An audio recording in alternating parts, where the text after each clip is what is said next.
안녕하세요. 저는 30대 초반 서울에 살고 있는 평범한 회사원입니다. 저는 20대 후반쯤 소개팅으로 만난 꽤 사람 좋은 어떤 남자와 2년 반 동안 교제했습니다. 나이가 나이이니만큼 아무래도 결혼 생각을 안 하고 만날 순 없었고, 그런 의미에서 제 남친, 아니, 전 예비 신랑이라고 해야 할까요? 편의상 예비 신랑이라고 하겠습니다. 예비 신랑은 정말 좋은 사람이었습니다. 혼자 사는데도 늘 깨끗하고 정갈한 옷차림, 배달 음식도 잘 시켜 먹지 않았고, 주말 특근이 많은 제 직장에 종종 팀원들 목까지 도시락을 챙겨주곤 했습니다. 게다가 저는 아버지를 일찍 여의고 외동인데다 어머니는 경남에서 부동산 중개업을 하고 계세요. 엄마는 저를 끔찍이도 사랑해 주셨지만 제가 혼자이니까 어머니 혼자 세상을 떠나면 돈이라도 많이 남겨줘야 한다는 엄마의 책임감 때문에 저는 학창시절 내내 거의 혼자였습니다. 반면 저희 예비 신랑은 북적북적하고 사이 좋은 집안 분위기였어요. 가족도 참 많았습니다. 위로 형이 2명, 누나가 1명, 예비 신랑은 막내였습니다. 솔직히 누구나 사람에게 꽂히는 부분이 있잖아요. 저는 그런 예비 신랑의 집안이 너무 부러웠었던 것 같아요. 친구들도 거의 없고 가족이라고는 바쁜 엄마밖에 없었기에 저에게 없는 무언가가 충족되어 보이는 예비 신랑이 좋아 보였던 것 같아요. 예비 신랑을 제가 많이 사랑하기도 했고요. 그래서 사귀고 1년 후쯤부터는 예비 신랑 집에 종종 놀러 갔습니다. 예비 신랑 집은 대대로 주류 사업을 하시기 때문에 예비 신랑의 어머니, 형들 모두 아버님과 같이 일을 하고 있었고, 예비 신랑의 하나밖에 없는 누나는 대학 졸업하시고 잠깐 회사 다니다가 쉬고 있었어요. 쇼핑몰을 하나 낼 거라고 하던데 사실상 3년째 백수였습니다. 예비 신랑 집은 경기도 가평 쪽이었고 드라이브 겸 남양주 쪽에 자주 갈 때 종종 가평까지 찍고 오곤 했습니다. 그렇게 예비 신랑네 가족들이랑 안면을 트게 되었고 결혼 얘기가 나온 이후에도 자연스럽게 소통하게 되었어요. 예비 신랑 부모님은 정말 자상하셨고 제 기분 한번 상하게 하는 묘한 언행을 하신 적이 한 번도 없었습니다. 예비 신랑 형들도 무뚝뚝하긴 하지만 막내 남동생 배필이라고 해서인지 일부러 말투를 부드럽게 노력하시고 저를 아껴주셨어요. 그래서 그 집에 가면 저는 묘하게 그 집에 새로운 가족이 된 듯 하면서 포근함을 느꼈습니다. 다만 약간의 쎄함이 있었어요. 그건 바로 예비 신랑의 누나였죠. 그 이야기를 슬슬 풀어볼게요.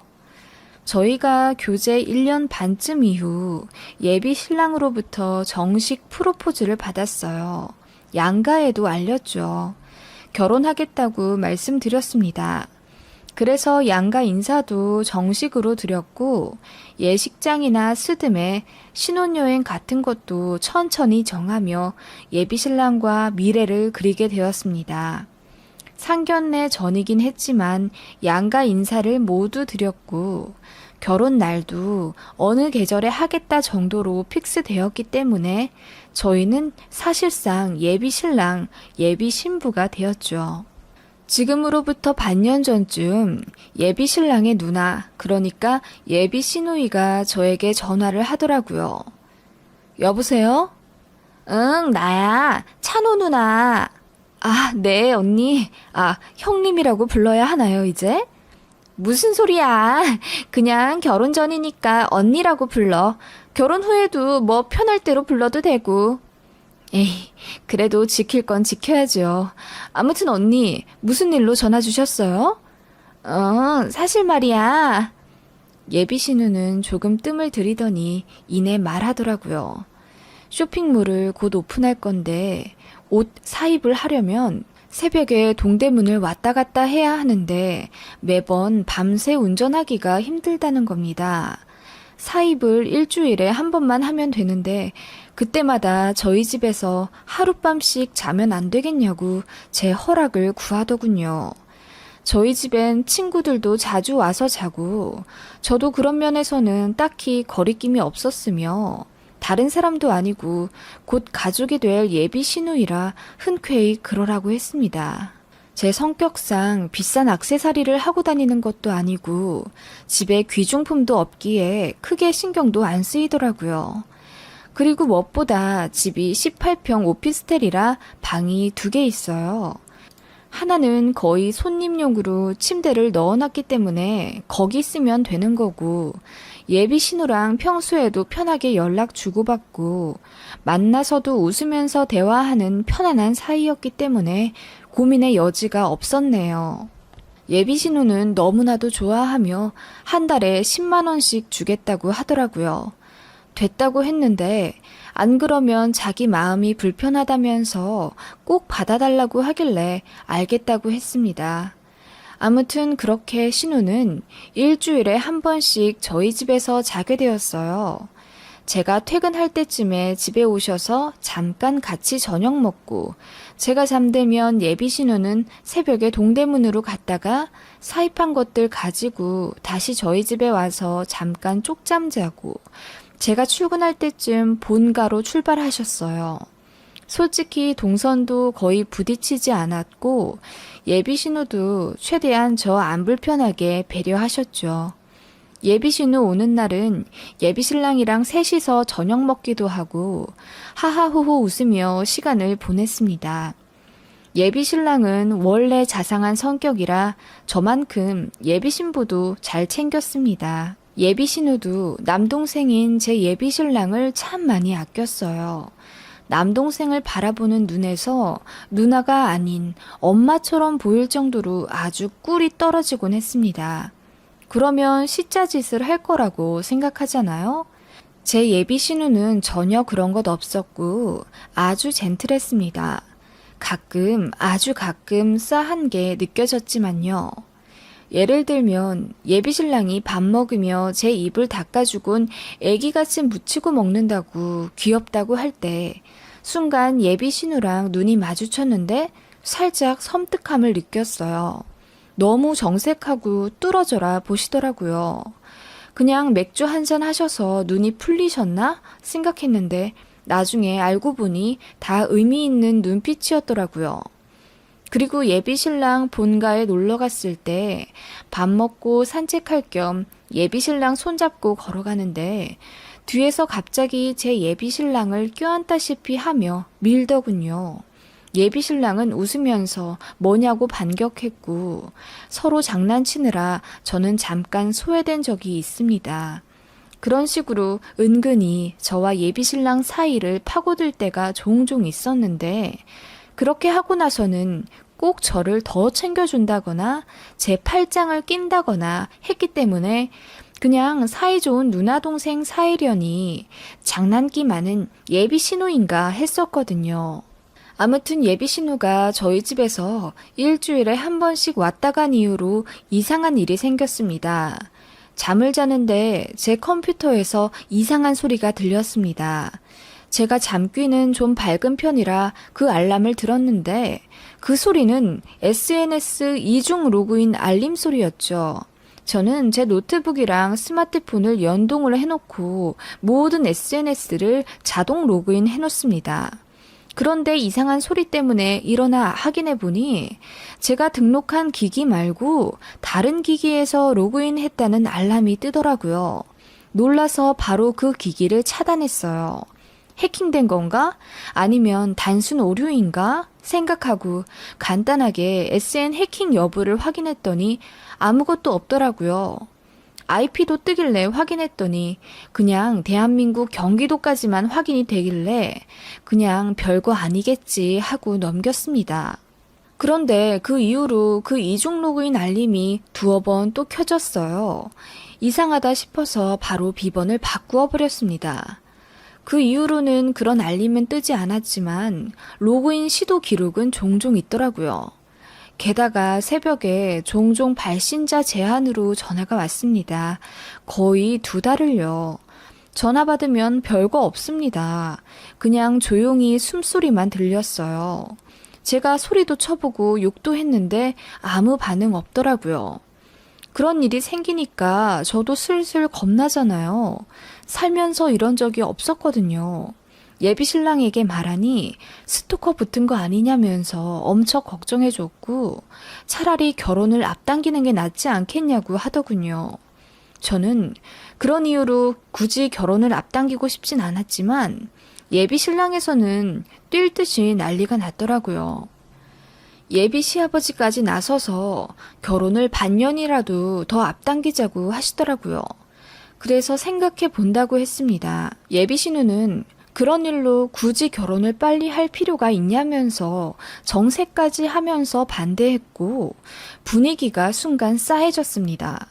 아무튼 그러고 난 이후부턴 신기하게 발신자 제한 전화도 안 오고 아무 일도 없더라고요. 어느 날 주말에 예비 신랑이랑 데이트 약속이 있어서 씻고 나와 속옷을 보는데 이상하게 속옷 순서가 묘하게 틀어져 있다는 느낌을 받았습니다. 저는 성격상 색깔별로 정리를 해놓는데 검정과 빨강 사이에 회색 팬티가 끼어 있더라고요. 그렇게 정리할 리가 없는데 말이죠. 이상하다 싶었고 누군가 분명 손을 댔다고 생각했습니다. 저희 집에 드나드는 사람은 예비 신우 한 명뿐이기에 제일 의심스럽더라고요.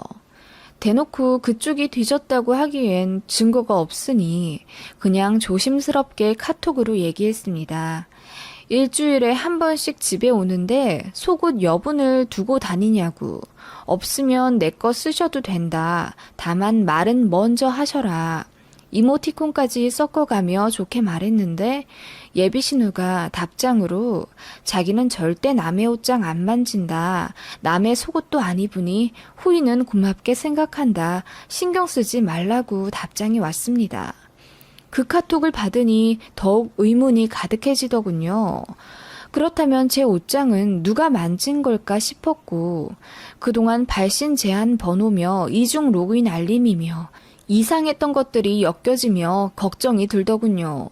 3개월 정도 그렇게 이상한 일들이 생겼고 저는 주기적으로 현관 비밀번호도 바꾸었고 제 차 블랙박스도 열심히 확인했지만 별다른 단서는 얻지 못했습니다. 그러던 어느 날 제 문 앞에 이상한 택배가 하나 와 있었어요. 저는 웬만한 택배는 다 회사 사무실로 받고 있고 집에서 받는 건 휴지나 생수 같은 생필품인데 그런 택배가 제 집 앞에 와 있으니 당연히 제 물건이 아니라고 생각했습니다.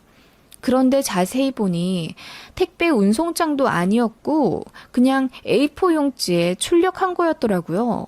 소름 돋는 건 제 집 주소와 전화번호, 제 이름 정확하게 써져서 제 앞으로 온 거였더라고요. 너무 놀랐지만 일단 보자 싶어서 열어봤습니다. 그랬더니 안에 남자 속옷이 있더라고요. 깜짝 놀라서 소리를 지르며 뒤로 나뒹굴었습니다. 바로 경찰에 신고를 했는데 경찰서에서 2분 오시더니 오피스텔 CCTV 확인하고 오시더라고요. 그랬더니 어떤 사람이 집 앞에 놓고 가긴 했는데 얼굴도 안 나왔고 장갑 끼고 있어서 지문도 채취가 안 될 거라고 보아하니 쓰던 팬티도 아니고 새 팬티인데 누가 선물한 거 아니겠냐며 저보고 그냥 한 번만 넘기라더군요. 이런 일로 CCTV 동선까지 확인하려면 인력이 너무 낭비된다면서 아무 일도 벌어진 게 아니고 이 정도면 추적 보류해야 한다면서 순찰을 더 강화하겠다는 말만 하고 더 해줄 수 있는 일이 없다며 돌아가더군요. 너무 황당했어요. 예비 신랑이 급하게 달려와서 그 자리에서 택배 버리고 저를 위로해 주었습니다. 그러면서 예비 신랑이 집에 들어와서 같이 살겠다고 하길래 결혼까지는 시간이 좀 남았지만 그렇다고 예비 신랑이랑 벌써 같이 살고 싶진 않았고 정말 고민이 많이 되더군요.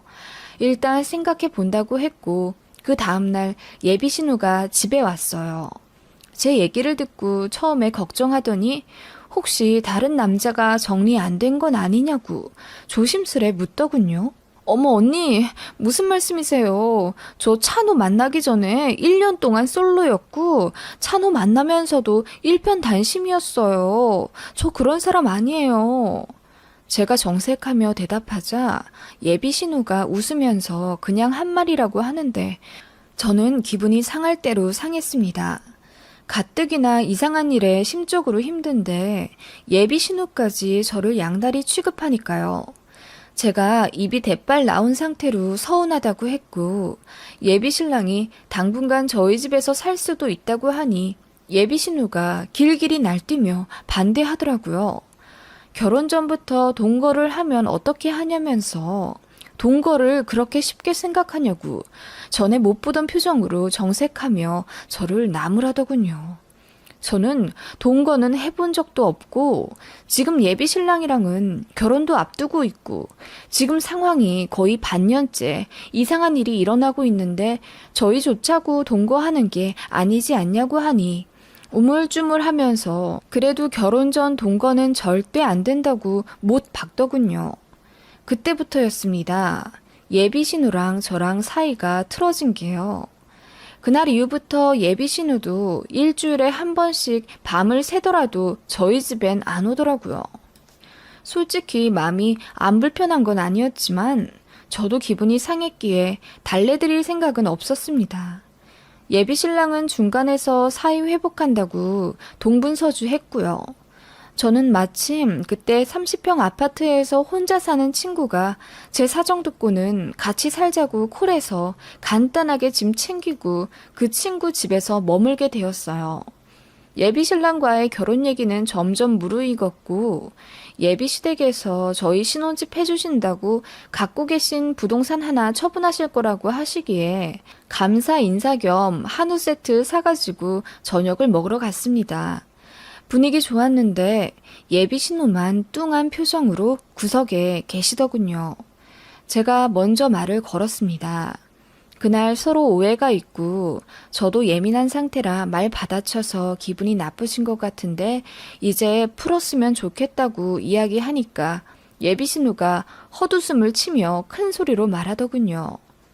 내가 그 택배 하나만 가지고 다른 남자 있냐고 한 게 아니었어.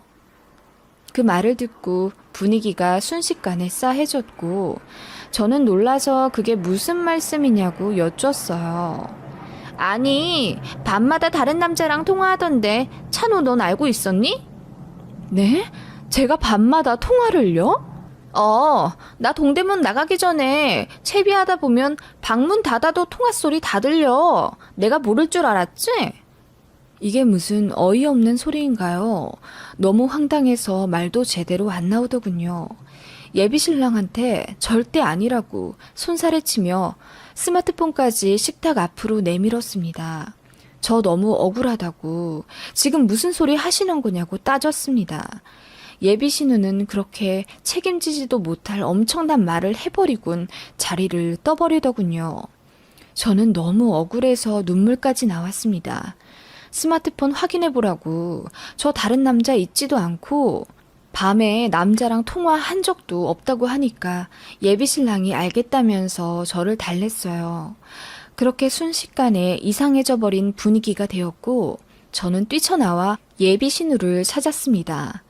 마당 테라스에 앉아있길래 거칠게 어깨를 잡고 지금 뭐 하시는 거냐고 따졌어요. 왜 말도 안 되는 걸로 이간질 하시냐고.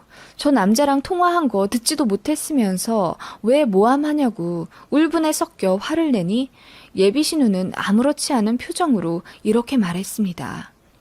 그냥 그만둬. 내가 더 나가기 전에. 네? 그게 무슨 말이에요? 어차피 너 찬우랑 결혼 못해. 내가 못하게 할 거거든. 하며 일어났고 그때 예비 시어머니가 저희한테 오셔서 예비 신우를 거칠게 미시더군요. 그리고 방으로 들어가라고 소리를 지르셨습니다. 예비 시어머니가 저를 꼭 껴안고 예비 신우 신경 쓰지 말라며 달래시는데 상황이 너무 이상하더라고요. 예비 신호가 이렇게 이상하게 나올 거라는 걸 미리 예상이라도 하신 듯한 행동과 말씀이셨거든요. 무조건 저 믿는다고 말씀하시군. 시간이 늦었으니 이제 서울 돌아가 보라고 하셔서 저도 그냥 알겠다고 하고 예비 신랑이랑 차 타고 집에 왔습니다. 예비 신랑은 표정은 굳었지만 제 손을 꼭 잡고 운전하더라고요. 그리고 저를 친구 집에 데려다 주며 저를 무조건 믿는다고 미안하다고 사과하더라고요. 그날 친구 집에서 친구와 한잔하며 모든 사실을 털어놓았더니 친구도 예비 신호가 너무 이상하다고 조심하라더군요. 저는 솔직히 결혼까지 고민될 정도로 기분이 상했습니다. 예비 신호 하나 때문에 이래도 되나 싶을 정도로 뭔가가 이상해도 너무 이상했어요. 예비 신호에 제 예랑이 보는 눈빛도 그렇고 모함하는 것도 그렇고 뭔가 더 있을 거라는 생각이 들었습니다. 그러던 와중 잠잠하던 발신자 제한 전화가 또 왔습니다. 본능적으로 예비 신호 얼굴이 떠오르더군요. 왠지 그럴 것 같다는 생각에 전화 받자마자 네 언니 무슨 일이세요? 했더니 거기서 헉 하는 소리와 함께 화들짝 전화를 끊더군요. 그 소리는 여자 목소리였습니다. 제가 소리를 질러도 쌍욕을 쳐도 묵묵부답이던 그 전화였는데 언니라는 제 말 한마디에 화들짝 놀라며 전화를 끊다니요. 예비 신우라고 거의 단정지었습니다. 예비 신랑에게 말할까 고민하다가 말하지 않았어요. 너무 머리가 아파서 그냥 아무 생각하고 싶지 않더군요. 파혼을 하자니 너무 황당한 이유 같고 그렇다고 아무렇지 않게 결혼을 계속 진행할 수는 없는 노릇이었고요. 회사 휴가를 내고 엄마 집에 왔습니다. 엄마한테 모든 사실을 털어놓았더니 여자의 직감은 중요하다면서 결혼이 진행되고 있다는 이유로 멈춰서는 걸 두려워하지 말라고 하셨습니다. 요즘 세상에 이혼도 흔한데 그깟 파혼이 대수냐 하시며 뭔가 깔끔한 느낌이 들지 않으면 그냥 결혼 무르라고 제 편을 들어주셨어요. 그런 엄마 옆에 있으니 마음도 안정되었고 저도 뭔가 생각이 정리되더군요. 예비 신랑은 일단 잘못이 없으니 결혼을 조금 미루며 천천히 생각해 보기로 했습니다. 예비 시댁에서 처분하신다는 부동산 생각이 났고 그 얘기를 어머니께 말씀드리니 신혼집은 엄마도 하나 해줄 수 있으니 걱정 말라고 일단 예비 시댁에 말해서 부동산 처분하신다는 거 말리라고 하시더군요. 그래서 전화로 예비 신랑에게 말했습니다. 이런 이유들로 결혼을 조금 더 생각해 보고 싶다. 너랑 헤어지려고 하는 건 아니다. 더 만나보고 천천히 진행하자. 아버님 어머님 건물 정리하신다는 거 보류하셔도 된다. 말리라고 했더니 예비 신랑이 저랑 헤어질까봐 겁이 났는지 그 야밤에 4시간을 운전해서 저희 엄마 집으로 오더군요. 제 손을 잡고 미안하다고 울고 정 뭐하면 예비 신우랑 인연도 끊겠다고 하더군요. 제가 왜 그렇게까지 하냐고 했더니 그냥 대답 안 하고 고개를 숙이더군요. 그렇게 엄마 집에서 좀 쉬고 집에 올라왔습니다. 제 오피스텔 관리실에 볼 일이 생겨서 제 집에 들렀는데 이상하게 현관부터 쎄한 느낌이 있었어요. 조심스럽게 집에 들어가니 뭔가가 바뀐 듯한 느낌이 들더라고요. 책장에 책이 좀 너저분하게 꽂혀있는 느낌도 있었고 제가 정리해둔 대로 집안 물건이 놓여져 있지도 않았습니다. 이게 뭔가 하면서 집안을 천천히 살펴보다가 저는 경악을 하며 소리를 지르고 말았습니다. 소파 근처에 있는 탁자 옆에 무언가가 붙어 있었습니다. 소파 근처에 있는 탁자 옆에 무언가가 붙어 있었습니다. 처음엔 웬 바퀴벌레인가 하며 놀랐는데 자세히 보니 엄지 손톱만한 기계이길래 뭔가 했더니 도청장치더라고요. 보자마자 소리를 질렀고 바로 경찰에 신고했습니다. 제 신고가 접수되자마자 그제서야 그 전에 있었던 남자 팬티 택배 사건도 재조사해 주셨고 인원 확보해서 그동안 발신자 제안으로 전화왔던 것들이며 해킹 시도며 전부 제대로 조사해 주시더군요. 그렇게 2주 정도 시간이 흘렀고 충격적인 결과를 경찰로부터 들었습니다. 범인이 잡혔는데 바로 그건 제 예비 신호였습니다. 예비 신호는 바로 소환당해서 조사를 받게 되었습니다. 그동안 저를 스토킹하고 도청까지 시도했던 이유, 알고 보니 정말 소름 끼치더군요. 제가 본인의 남동생과 결혼하지 못하게 막으려고 했답니다. 다른 남자가 있는 것처럼 상황을 조작하려고 했고, 제가 누구와 만나는지 의심을 해서 저를 그동안 스토킹했다는 겁니다. 제가 어떤 사람인지 더 자세히 알고 싶었고, 누나된 마음에 걱정이 되었다고 했다더군요. 엄마가 놀라서 경남에서 한달음에 제 쪽으로 와주셨고, 경찰서에서 예비 신우에게 소리를 질러가며 화를 내셨습니다. 어떻게 내 딸한테 그런 짓을 하냐고 분노하시는 와중 예비 시부모님도 경찰서에 도착하셨어요. 상황은 당연히 아수라장이었습니다. 예비 시어머니는 큰 소리로 통곡하시며 네가 어떻게 이러냐고, 왜 스스로 인생을 말아먹냐고 화를 내시더군요. 그 내용이 조금 이상해서 자세히 들어보니 의아할 수밖에 없었습니다. 예비 시어머니는 예비 신우를 걱정하고 있었습니다. 그리고 저희에게 선처를 비시더군요. 제가 아무 말 안 하자 예비 시모가 주차장에서 무릎을 꿇으시며 저에게 말씀하셨습니다. 미안해. 내가 대신 이렇게 사과할게. 다시는 니들 근처에 얼씬도 못하게 할게. 내가 그건 정말 약속하마. 미안하다. 아니요, 어머님. 이러실 필요 없으세요. 제가 알아서 판단합니다. 미안하다. 사실은... 예비 시어머니가 엉엉 우시며 제대로 말도 못하시며 힘들게 이야기를 시작하셨습니다. 저는 그 이야기를 듣고 소름이 돋아서 제대로 서 있을 수도 없었습니다. 알고 보니 제 예비 신랑은 입양된 아들이었답니다. 예비 시아버지의 오랜 친구이자 먼 친척 동생의 외동아들이었는데 제 예비 신랑이 태어나자마자 친모는 다량출혈로 사망하셨고 혼자 키우던 친부는 예비시댁 사업을 돕다가 교통사고를 당하시고 그 자리에서 돌아가셨답니다. 그게 제 예비신랑이 12살쯤 지나서였고 딱한 마음에 아예 호적으로 들이셨답니다.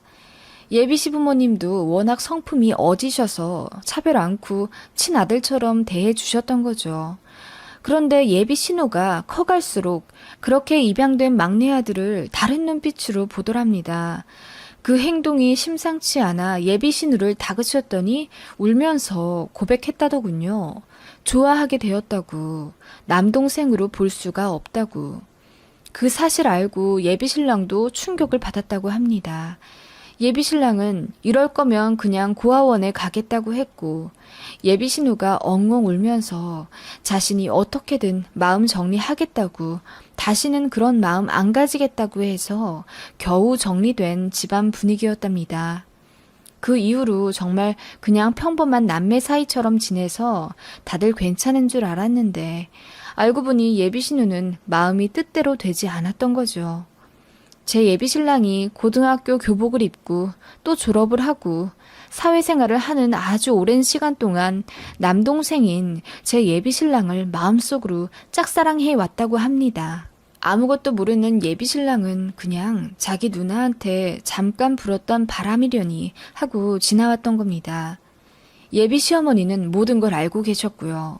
예비 신랑이 그동안 여자친구들을 만났을 때도 속으로 엄청 질투했지만 대부분 1년 이상을 안 갔기에 티를 안 냈는데 지금 만나는 저는 결혼까지 하게 될 정도로 깊은 사이가 되니 어떻게든 회방을 놓고 싶었던 예비 신우였답니다. 게다가 무슨 생각인지 제가 진짜로 다른 남자가 있을 거라고 생각을 해서 증거를 포착할 생각에 도청장치를 설치한 거라며 더 심도 있게 조사를 했더니 예비 신우가 사실대로 모든 걸 밝혔더군요. 마스터키를 불법 복제해서 제가 비번을 여러 차례 바꿔도 제 집에 드나들 수 있었다면서 저는 그 모든 이야기를 듣고 소름이 돋지 않을 수 없었죠. 예비 신우는 저에게 아무 말도 안 하더군요. 저를 쳐다도 안 보더라고요. 예비 시어머니는 그렇게 저를 붙잡고 비시면서 다시 얼굴도 안 보고 살게 할 테니까 어떻게든 이번 일은 선처 좀 해달라 하시며 저와 제 어머니를 설득하셨습니다. 저는 그 무엇보다 제 예비 신랑한테 너무 실망스럽더라고요. 입양이 되었다는 게 숨길 만한 일도 아니고 밝히고 싶지 않다고 하더라도 결혼할 사람에게 아무 말 안 하는 것도 이상하지 않나요? 왜 그렇게 감쪽같이 숨겼는지 배신감이 들었습니다. 게다가 예비 신우가 본인을 좋아했었다는 사실도 왜 저한테 말하지 않았는지 예비 신랑에게 파혼을 선언했습니다. 하나를 숨기면 열을 숨길 사람이라고 신뢰가 안 가서 도저히 인생을 같이 그려나갈 수가 없다고 했습니다. 게다가 결혼은 집안과 집안이 이루어지는 대소사인데 그런 집과는 인연을 맺을 수가 없다고 단호하게 말했어요. 예비 신랑은 정말 당장이라도 죽을 듯이 울면서 미안하다고 사과하더라고요. 입양됐다는 사실을 말하는 순간 하자 있는 사람이 되는 느낌이라 살면서 그 어디에도 말한 적 없다더군요. 그동안 만났던 여자들한테는 물론이고 새로 알게 된 사람들에게도 밝힌 적이 없다고. 그만큼 그냥 친부모처럼 생각해 왔다며 그냥 예비 신호만 안 보고 살면 되지 않냐며 눈물로 저를 설득하더라고요. 저는 그럴 생각 없습니다. 일단 예비 신랑에게도 신뢰를 잃었고요. 예비 신우와 모든 걸 알면서 가만히 계셨던 예비 시부모님도 소름 끼쳐요.